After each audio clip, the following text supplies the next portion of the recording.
आज मंदिर में भंडारा था। बहुत सारे भीड़ लगे हुए थे, लेकिन फिर भी अच्छे अच्छे आदमी लोग ही अंदर जा रहे थे। जो भी भीख मांगने वाले थे या गरीब तबके के थे, वो मंदिर के बाहर ही बैठे हुए थे, भंडारे की प्रसाद की इंतजार में।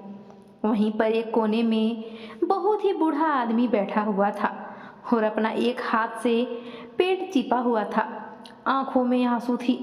उसे बहुत जल्दी थी, लेकिन उसे अंदर नहीं जाने दिया जा रहा था। वह बोले जा रहा था कि मैं गरीब नहीं हूँ, बहुत पैसे वाला हूँ, लेकिन मुझे आज खाने की बहुत ज़रूरत है, दे दीजिए। मंदिर का एक गार्ड आकर उन्हें धक्का दे देता है और चिल्लाता है उस बूढ़े आदमी पर, जिससे सीढ़ियों से बूढ़ा व्यक्ति गिर जाता है और उनके माथे पर चोट लग जाती है। वहाँ पर बहुत ही ज़्यादा भीड़ जमा हो जाता है यह देखने के लिए कि तभी एक आदमी जो 55 साल के होगा अंदर जाता है और उससे कहता है, तुम्हें शर्म नहीं आती? उनसे खाना इस प्रकार मांगते हो? थोड़ा इंतजार करोगे तो खुद मिल जाएगा। तभी वे बूढ़ा आदमी अपना सर ऊपर करके उस आवाज़ को पहचानने लगता है। आवाज़ तो जाना पहचाना पहचाना लगता है, तो देखता है यह तो मेरा दोस्त धर्मेंद्र है। धर्मेंद्र भी चेहरे को पहचान जाता है उस बूढ़े व्यक्ति का और कहता है, तुम दयानंद यहाँ क्या कर रहे हो? इस पर वह बूढ़ा व्यक्ति अपना चेहरा छुपाने लगता है, लेकिन धर्मेंद्र जी उसके चेहरे से हाथ हटाते हैं झटक कर और कहते हैं, तुम यहाँ इस प्रकार से, ऐसी हालत है तुम्हारी और थोड़े से प्रसाद के लिए तुम घिघियाए जा रहे थे?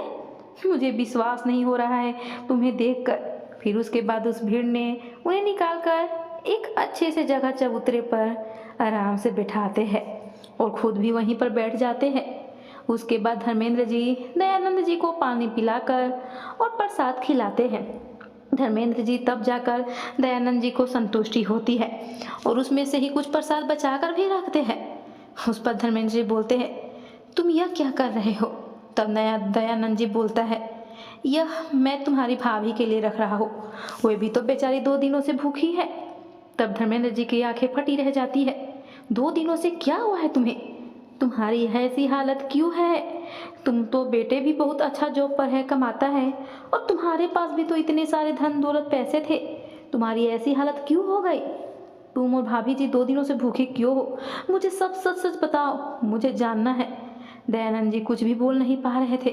वे अपने दोस्त को गले लगाकर बस खूब रोए जा रहे थे। इस पर उन्हें धर्मेंद्र जी उन्हें चुप कराकर सांत्वना देते हैं और बोलते हैं, मैं तुम्हारा ज़्यादा वक्त नहीं लूँगा, बस तुम मुझे यह बता दो तुम्हारी ऐसी हालत क्यों है और क्यों तुम्हारा बेटा को यह पता है कहाँ है? वे तुम्हें ऐसे कैसे छोड़ सकता है? धर्मेंद्र जी को उत्सुकता थी दयानंद जी के बारे में जानने पर। इस पर दयानंद जी अपनी कहानी धर्मेंद्र जी को बताने लगते हैं। दोस्त, जब तुम मुझे देख कर गए थे उस समय हम बहुत अमीर थे, लेकिन आज मेरे पास कुछ भी नहीं है।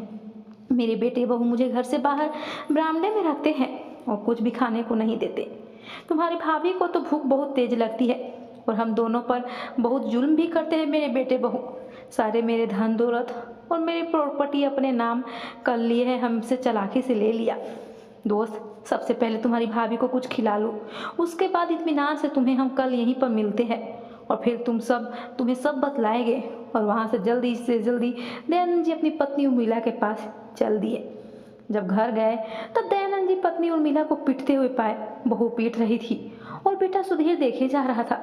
तुरंत दयानंद जी अपनी पत्नी को बचाए और बहू से हाथ जोड़कर माफ़ी मांगी कि उर्मिला से जो भी गलती हुआ है उसे माफ़ कर दो बहू। इसलिए पीटे जा रही थी क्योंकि रात का रोटी बचा हुआ चुरा कर खा ली थी और भी रोटियां तो बची हुई थी, लेकिन वह कुत्तों को दे दी उसकी बहू, लेकिन एक रोटी उर्मिला खा ली, इसलिए उसे बहू पीट रही थी और बेटा सुधीर चुपचाप देख रहा था। ऐसे बेटे से तो अच्छा है कि कोई संतान भगवान दे ही ना। मैं उर्मिला को बाहर लेकर गया बरामदे में, जहाँ मैं रहा करता था, और जो भंडारे का प्रसाद लाया था मैं उसे खिलाया। उसे बहुत चोट लगी थी, बहुत मारी थी, लेकिन मेरे पास तो दवा भी नहीं था। बहुत रोए जा रही थी उर्मिला। यह ऐसी ज़िंदगी हमें नहीं जीना। मैं भी क्या करता हूँ, मेरे पास भी तो कुछ नहीं था, लेकिन उसे भी खाने के बाद बहुत अच्छा लगा और फिर मैं उसे आराम करवा दिया। दूसरे दिन हुए तो मैं जब मंदिर गया तब वहाँ मेरे दोस्त धर्मेंद्र बैठा हुआ था, बहुत पहले से ही। मुझे लेकिन नहीं लगा था कि वह आएगा, लेकिन वह आ गया था। तो मैं उसे अपनी कहानी अब सुनाने जा रहा था। दोस्त, बात उस समय की है जब मैं अपने बेटे सुधीर को बाहर पढ़ने के लिए भेजा था। वो बाहर पढ़ते पढ़ते वहीं पर उसे जॉब लग गई थी और वह उसी शहर में जाकर जॉब करने लगा था। जहाँ पर वह जॉब कर रहा था वहीं पर उसी के बॉस के लड़की से वह प्यार कर बैठा। लेकिन उस लड़की की करतूत थी कि जब तुम्हारा नाम, तुम्हारे घर और पिताजी की सारी प्रॉपर्टी, धन दौलत तुम्हारे नाम नहीं होगी, तब तक मैं तुमसे शादी नहीं करूँगी।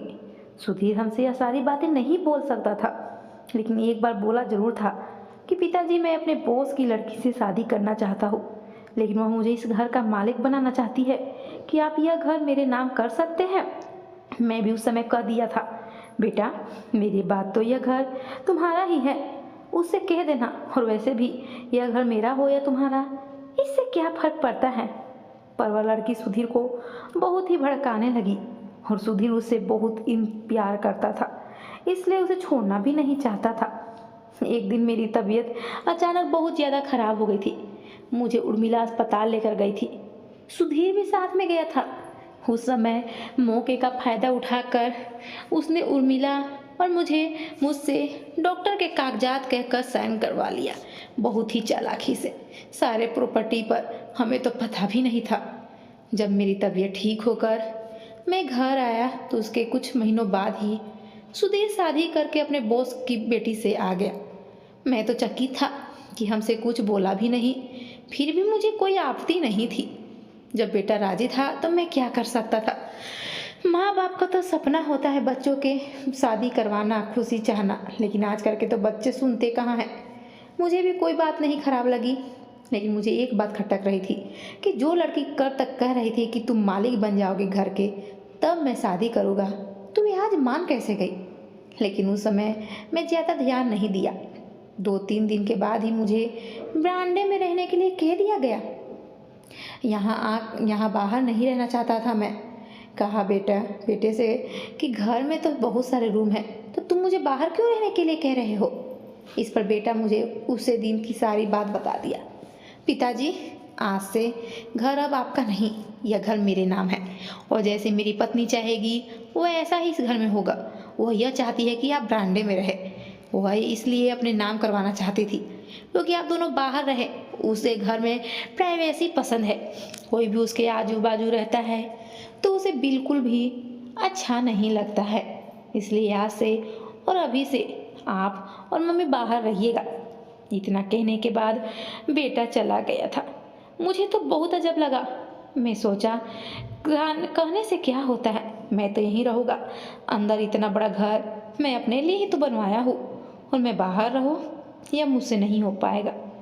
लेकिन अगले दिन ही जब हम घर खाली नहीं कर पाए थे, तब मेरे बेटा बहू दोनों मिलकर मेरा सामान, उर्मिला का सारा सामान बाहर बरामदे वाले रूम में फेंक दिया।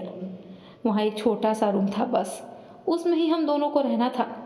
अब घर में हमें मतलब नहीं था। हमें घर में आने से मना कर दिया गया था। हमें घर के अंदर आने के लिए परमिशन नहीं था। धर्मेंद्र बोला, तब तुम सिर्फ बाहर ही बरामदे में रह सकते हैं। तुम जाकर पुलिस के कंप्लेन नहीं किए? धर्मेंद्र ने पूछा। तो मेरा बेटा मुझसे जमीन जायदाद धोखे से हड़प लिया था, तो तुमको पुलिस के पास कंप्लेन करना चाहिए था। दयानंद जी, नहीं दोस्त, कोई माँ बाप अपने बेटे को बुरा चाहता नहीं है, इसलिए मैं भी सोचा चलो कोई बात नहीं, बाहर ही सही रह तो रहा हूँ, और बेटे बहू ही तो है। धर्मेंद्र पूछता है, उसके बाद फिर आगे क्या हुआ कि आज तुम्हारी ऐसी हालत हो गई? दयानंद जी की आंखों में फिर से आंसू आ गया। वह आंखों से आंसू को पोंछते हुए बोला, दोस्त, उसके बाद जिंदगी फिर भी अच्छी चल रही थी, लेकिन फिर कुछ दिनों के बाद मुझे खाने के लिए भी नहीं दिया गया। मैंने सोचा बहू शायद आज खाना नहीं बनाई होगी, लेकिन तुम्हारी भाभी को भूख ज़्यादा लगने की वजह से वह अंदर चली गई। अंदर उन लोग खाना जाना मना था, उसे मना कर रहे थे, लेकिन वे फिर भी चली गई। मेरे घर में क्या हुआ है, अंदर चल जाएंगे तो, मेरा ही तो घर है। अंदर जाके देख रही है कि बच्चे और मेरा बेटे बहू बहुत ही आराम से डाइनिंग टेबल पर बैठकर खाना खाए। वे भी जाकर वहीं पर बैठकर अपना प्लेट लगाने लगी। उसे देखकर सब बहू चकित हुए और बेटा बहू दोनों खड़े हो गए। उठकर बहू ने प्लेट दूर फेंक दिया और बोला, बुढ़िया, तुम्हें तो अंदर हम मना किए हैं ना आने के लिए, फिर कैसे आ सकती हो? मैं भी पीछे पीछे चला गया था उर्मिला के। मैं बोला, तुम्हारी सास को भूख बहुत तेज लगी थी, खाने के लिए कुछ भी नहीं दी थी तुम, आज इसलिए आ गई। इसे खाना खिला दो, फिर हम दोनों चले जाएंगे। इस पर बहू और ज़्यादा बिगड़ कर बोली, मैं किसी पराये को खाना नहीं देती हूँ। खाना खाना है तो यह जितना भी सारा काम है वह सब करना पड़ेगा। मैं भी मान गया। मैं बोला, बहू, तुम्हारी सास की यह काम नहीं हो पाएगा क्योंकि उसके पैरों में दर्द रहता है। मैं कर देता हूँ, तुम इसे तब तक खाना दे दो। मैं इधर काम करने लगा। ऐसे ही फिर जिंदगी कटने लगी। जब जब काम करते तभी तभी हमें खाने के लिए कुछ मिलता था। जिस दिन काम नहीं करते उस दिन नहीं मिलता था। बेटा सामने रहता था लेकिन फिर भी कुछ नहीं बोलता था। अपनी माँ के आंसू उसे नहीं दिखाई देता था। लेकिन जब उसकी शादी नहीं हुई थी और जब पढ़ाई कर रहा था तब वो माँ की आंखों में आंसू देखना नहीं चाहता था। वो बहुत माँ से प्यार करता था और वही माँ के आज आंखों में आंसू आ रहा है तो उसे नज़रअंदाज कर देता है। उसके बाद दोस्त, हमारे बुढ़ापे का शरीर, हमारी हड्डियाँ काम ही नहीं करती, इसलिए अब हम घर पर काम नहीं करते। कभी जो बचा हुआ कुछ होता है, मन करता है तो दे देती है खाने को, नहीं तो हम ऐसे ही कहीं भी खा पी कर गुजारा कर लेते हैं। कभी कभी तो 4 दिन तक भूखे रह जाते हैं। उस दिन भी हम 2 दिनों से भूखे थे, इसलिए यहाँ भंडारे पर आ गए थे। धर्मेंद्र जी पूछे, दोस्त, तुम्हारे बेटे ने तुमसे ज़मीन जब लिया था तब तुम गलती कर बैठे, लेकिन अब जाकर पुलिस स्टेशन में अपनी रिपोर्ट करवाओ और कैसे लड़का जीते। अगर तुम आज आवाज़ नहीं उठा पाओगे तो तुम्हारी ज़िंदगी ऐसे ही गुजरेगी। हाँ दोस्त, तुम तो ठीक कह रहे हो। कल भी मैं जब खाना लेकर गया तब बहू बेटे मेरी पत्नी उर्मिला को मार रहे थे। हुआ तो मैं टाइम पर आ गया, नहीं तो इसी बीच मुझे भी चोट लग गई थी। लेकिन मैं फिर जाऊँगा कहाँ? यह ज़मीन जायदाद लेकर करूँगा अभी तो क्या, कुछ दिन की ज़िंदगी है, ऐसे ही सोच रहा हूँ कट जाएगा। धर्मेंद्र बोलता है, नहीं दोस्त, यही तो तुम्हारी गलती कर रहे हो कि जो आज भी तुम्हारे लिए खाना लेकर आया हूँ, लो खा लो। दयानंद लेने से इनकार कर देता है, लेकिन बहुत मिन्नतें करने के बाद धर्मेंद्र जी के दयानंद जी से खाना ले लेते हैं। खाना लेने के बाद घर की ओर जाते हैं। घर जब जाते हैं तब भी उनकी बहू उनकी पत्नी उर्मिला जी को मार रही थी। आज पता नहीं किस कारण मार रही थी। जब पता चला हुआ कि वे आज बाहर से ही आवाज़ दे रही थी खाने के लिए, इसलिए उन्हें अंदर बुलाया गया और काम करने के लिए कहा गया। लेकिन उनके पैरों में दर्द होने के कारण वे थोड़े काम में ही घुटनों में दर्द होने लगा, इसलिए काम पूरा नहीं कर पाई और उनकी बहू बहुत मार रही थी। जैसे ही दयानंद जी उनको बचाने गए, इस बीच उर्मिला को झटका से उनकी बहू बिग दी, बहुत तेज उर्मिला को फेंक दी, जिससे उर्मिला जी की वहीं पर मृत्यु हो गई।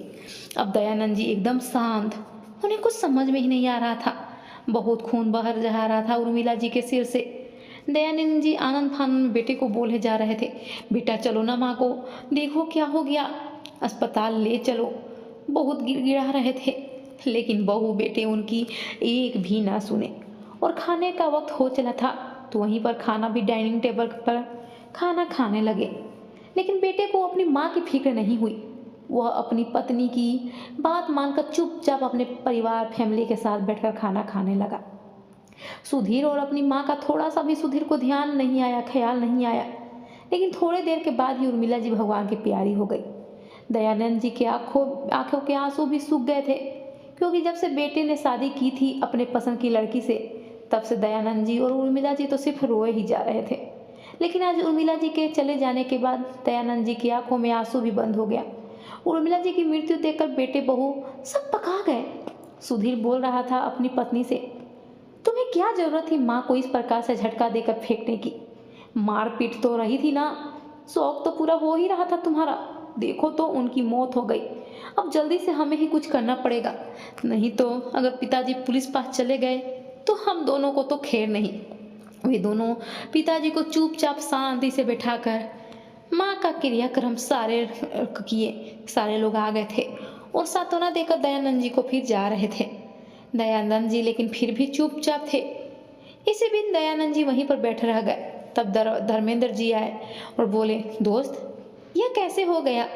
दयानंद जी फिर भी चुप रहे।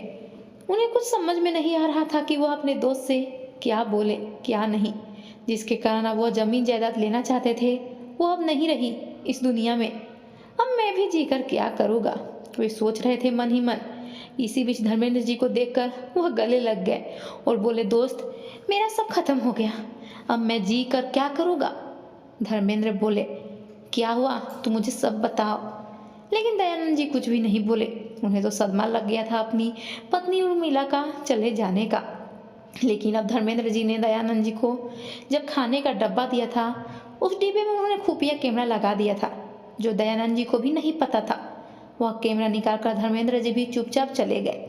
वह वहां जाकर अपने बेटे से बोले, इसमें जो भी रिकॉर्ड हुआ है कैमरे में मुझे दिखलाओ। वे घटना देखकर धर्मेंद्र जी को बहुत ही कुछ मिल गया था दयानंद जी के केस पर। लेकिन उन्हें अफसोस हो रहा था कि आज उर्मिला भाभी अब नहीं रही। लेकिन वे दयानंद जी का केस पुलिस में कर दिए थे। सुनवाई थी कुछ दिनों के बाद। वो थोड़े दिन के बाद दयानंद जी के पास फिर से गए, उन्हें सारी बात बतला दिए और बोले, जो होना था वह तो हो गया, लेकिन तुम ऐसे ही अपने बेटे बहू को अगर छोड़ दोगे तो ये दुनिया वाले कभी भी अपने बेटे बहू के खिलाफ कोई भी कदम नहीं उठा पाएगा। तुम्हें कदम उठाना होगा। क्या हुआ अगर भाभी नहीं रही तो उनकी आत्मा को तो शांति मिलेगी कम से कम। बहुत समझाने बुझाने के बाद धर्मेंद्र जी ने बहुत समझाया, तब दयानंद जी केस लड़ने के लिए तैयार हो गए। वे दिन भी आ गया, केस की तारीख जब आनी थी तभी वो वहाँ गए। पहले से ही बेटे बहू वहाँ पर उपस्थित थे, लेकिन वह जानते थे कि पिताजी अपने बेटे के खिलाफ कोई भी कदम नहीं उठाएंगे, इसलिए बेटे बहू इत्मीनान से बैठे हुए थे।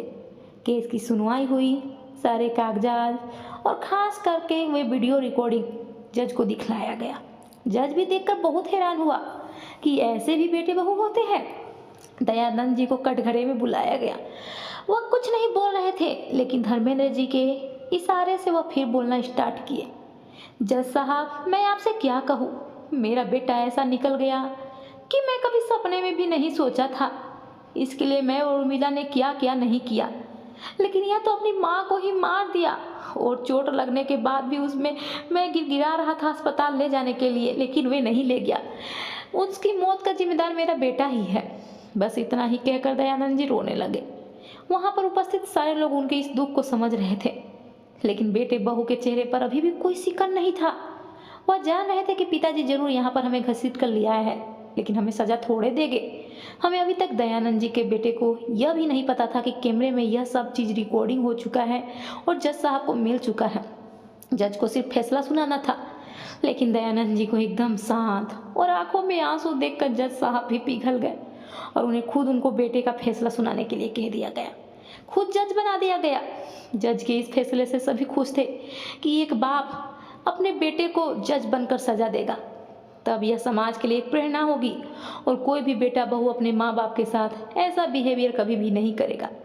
इधर बेटे बहू को भी पता चल गया था कि कैमरे में उसकी माँ को धक्का देकर मारना और गिड़गिड़ाना सब रिकॉर्ड हो चुका है। लेकिन यह एक तो इत्तेफाक है, वह कोर्ट में बोले जा रहा था सुधीर, और यहाँ पर तो पासा ही पलट गया था। एक पिता अपने बेटे को जज बनकर सजा देने वाला था, इसलिए सुधीर और उसकी पत्नी को लगा कि छोटा मोटा कोई सजा दे देंगे। लेकिन इधर दयानंद जी को जब जज बनाया गया तो उसके बाद अपने बेटे बहू को उम्र कैद की सजा सुना दी। यह फैसला सुनकर सुधीर को वहीं पर चक्कर आकर बेहोश गिर पड़ा और उसकी पत्नी बहुत रोने लगी कि बाबूजी, हमें ऐसी बड़ी सजा मत दीजिए, मेरी सारी जिंदगी बर्बाद हो जाएगी। लेकिन उर्मिला जी की मौत की तो ये छोटी सी सजा थी, उनको तो मौत के बदले मौत मिलना चाहिए था, लेकिन बाप था इसलिए उम्र कैद की सजा सुनाए। और उसके बाद सभी अपने घर लौट गए। वहाँ से उन्हें सजा मिल गई और दयानंद जी अपने घर वृद्धा आश्रम को देकर खुद भी वृद्धाश्रम में जिंदगी काटने लगे। तो दोस्तों, ये छोटी सी स्टोरी अगर आपके दिल को छू ली हो तो ज़्यादा से ज़्यादा शेयर कीजिए, और मेरे चैनल पर नए हैं तो सब्सक्राइब करना ना भूलिए और एक लाइक तो ज़रूर कर दीजिएगा। तो मिलते हैं अगली वीडियो के साथ, तब तक के लिए धन्यवाद।